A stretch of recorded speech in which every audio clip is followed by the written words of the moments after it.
Cette vidéo est complémentaire à celle où je parle des problèmes scénaristiques de Fairy Tail. Si tu l'as pas vu, c'est pas grave. De toute façon, il n'y a pas d'ordre logique. Vous pouvez regarder cette vidéo avant de regarder la partie 1. Aujourd'hui, on se penche sur un énorme problème du manga, c'est-à-dire le fanservice. Beaucoup pensent que le fanservice, c'est le fait de sexualiser des personnages, mais c'est pas seulement ça.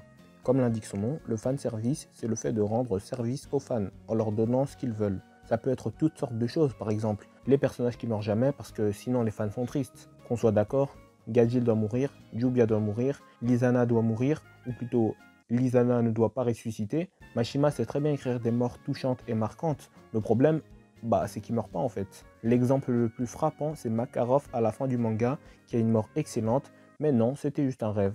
Après tout, faudrait pas qu'il y ait des conséquences, hein, surtout dans une guerre face à des mages 100 fois plus puissants que les protagonistes. Sachant qu'en plus, il nous avait déjà fait le coup juste avant l'ellipse des 7 ans. Donc il aurait pu se rattraper, mais non. D'ailleurs, en parlant de l'ellipse des 7 ans, c'est fou comment elle a été mal gérée.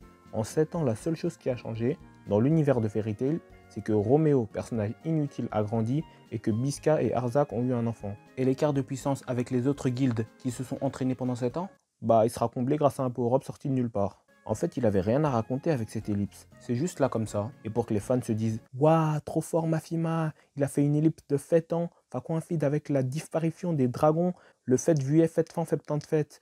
Waouh, fête fait aussi le nombre de Dragon Slayer restant. Waouh, ça tombe bien, 7 c'est aussi la moyenne d'âge des fans de Fairy Tail. La vraie ellipse du manga pour moi, c'est celle qui arrive après l'arc Tartaros.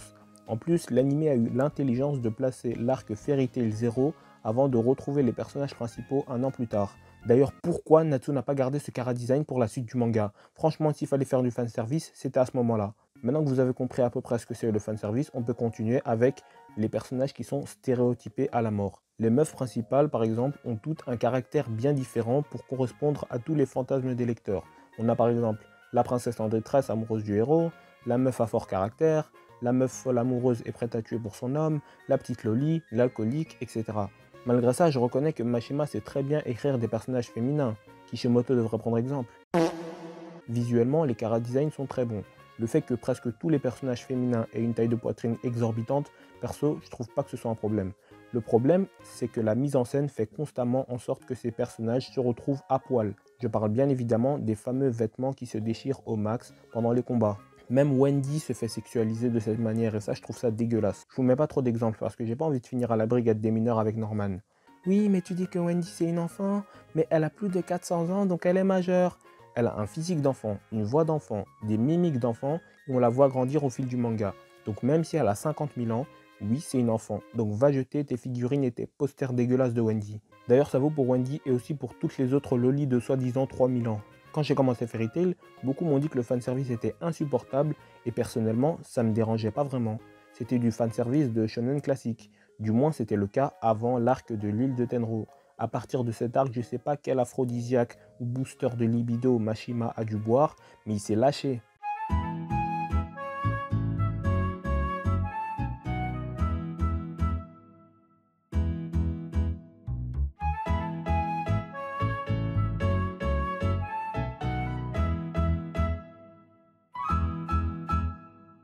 Et je dis même pas ça pour faire le féministe, hein, mais bon, juste ça saoule un peu de voir des meufs constamment dénudées. Enfin, à part si t'as 12 ans et que tu découvres ta testostérone, je vois pas comment ça peut te faire plaisir de voir ça. D'ailleurs, si une féministe lit Fairy Tail, je pense qu'elle fait un AVC au tournoi de la magie. Comme fanservice forcé, on peut aussi citer Brandish qui prend un bain avec Lucy alors qu'elles sont censées s'entretuer, ou encore la magie de Rackade qui est de donner des orgasmes. Oui, oui, des orgasmes. La pire scène pour moi, c'est quand Natsu est à deux doigts de clamser et que la seule solution qu'ils ont trouvée, c'est que Lucy se mette à poil et colle sa poitrine à lui pour le réchauffer. Oui, mais c'est dans tous les shonen, même dans One Piece. Non, arrêtez d'être de mauvaise foi un peu. Oui, il y a du fanservice dans la majorité des neketsu. Non, il n'est pas aussi abusif que celui de Fairy Tail. Est-ce qu'à Marineford, t'as vu beaucoup de fanservice? Est-ce qu'à Shabondi, t'as vu Kuma déchirer les vêtements de Nami avant de la propulser au 7ème ciel? Dans One Piece, c'est seulement des scènes humoristiques sans importance et surtout pas dans les moments sérieux.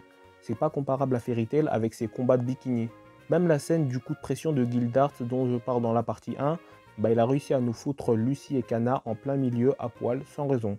Fairy Tail est carrément considéré comme un ecchi sur certains sites créés par des fans. Donc le prochain qui me compare One Piece à Fairy Tail en termes de fanservice, je leur fais la même chose que ceux qui disent que Lucy est le personnage principal. D'ailleurs, One Piece explose Fairy Tail dans tous les domaines, voilà, gratuit. Ne comparez pas la carrière de Messi à celle de Hatem Ben Arfa. Un autre type de fanservice où Fairy Tail aime bien abuser, c'est les couples. Natsu et Lucy, le Nalu comme le disent les fans. C'est un couple ignoble et sans intérêt. À la fin du manga, ils finissent même pas ensemble, ils sont juste amis. Et même dans son Earth Quest, j'ai pas lu entièrement, mais je suis sûr qu'il n'y a toujours pas eu de développement malgré les 126 chapitres sortis. Parce qu'à force, je connais l'auteur et je sais qu'il voudra tirer sur la corde jusqu'à la toute fin.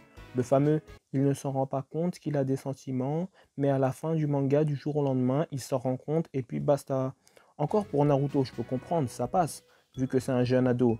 Mais là, Natsu, dans son Year's Quest, il a 20 ans. Ça vaut aussi pour Grey avec Jupia, Erza avec Jelal, etc. Grey, il est passé de « je vais avouer mes sentiments à la fin de la bataille » à Oui, en fait, finalement, je vais avouer mes sentiments quand je serai assez fort pour la protéger. que du fanservice pour maintenir une hype et que les gens fassent des fanfictions. C'est pour ça que le meilleur couple de Fairy Tail, c'est sans aucun doute celui de Gajil et Rebi. Pour quelle raison? Bah je sais pas, hein, peut-être parce qu'à tout hasard. C'est le seul couple qui s'est officialisé de tout le putain de manga. Je déteste cette tendance des mangaka à toujours remettre à plus tard les histoires de couple entre les personnages, jusqu'à ne jamais aboutir parfois. Il y a eu Food Wars, j'en parle dans cette vidéo, et plus récemment dans My Hero Academia, pareil, la relation entre Deku et Ochako a tellement été mise au second plan qu'à la fin ils ne finissent même pas ensemble. Oui, je viens de te spoil la fin de My Hero Academia, mais c'est pas mon problème, fallait être à jour dans le manga. Au moins ça t'évitera d'espérer qu'il va encore se passer quelque chose entre les deux. J'ai beaucoup trash le manga à travers mes deux vidéos, mais en réalité, Fairy Tail, je dois l'avouer, c'est un très bon divertissement. Pas un très bon manga, mais un très bon divertissement. C'est-à-dire que c'est une œuvre cliché, dessinée par un fan de shonen, pour les fans de shonen, qui veulent juste se divertir sans se creuser la tête ou chercher une bonne histoire bien construite. C'est plus un bon produit de consommation plutôt qu'une bonne œuvre, parce que Mashima n'a aucune ambition à part faire plaisir à ses lecteurs. Et donc, il va dessiner en fonction de ce que le public va aimer au détriment de la qualité et de la cohérence. Sa stratégie est donc contraire à ce que devrait faire un bon mangaka, c'est-à-dire aller au bout de ses idées, quitte à devoir prendre des risques. C'est pour ça que je dis que c'est un mauvais manga, mais un bon divertissement. J'ai aussi été diverti par Fairy Tail, sinon j'aurais pas lu 63 tomes plus le début de 100 Years Quest en animé. C'est un manga qui m'a hypé, rendu triste, parfois frustré, ce serait mentir de dire que j'ai détesté. Mais si le mot fanservice était un manga, ce serait Fairy Tail. C'était le manga de Mashima dans les premiers tomes, et à partir de l'arc Tenro, c'est devenu le manga des lecteurs. Et tant mieux quelque part, parce qu'il faut de tout pour faire un monde. Pour se rendre compte d'à quel point le fanservice peut tuer une œuvre, il faut qu'il existe des mangas frauduleux comme Fairy Tail. Voilà, c'est tout pour moi. Si t'as pas vu la partie 1, elle s'affiche sur ton écran. Suivez-moi sur les réseaux sociaux. Merci d'avoir regardé jusqu'au bout, c'était Aizo. Ciao.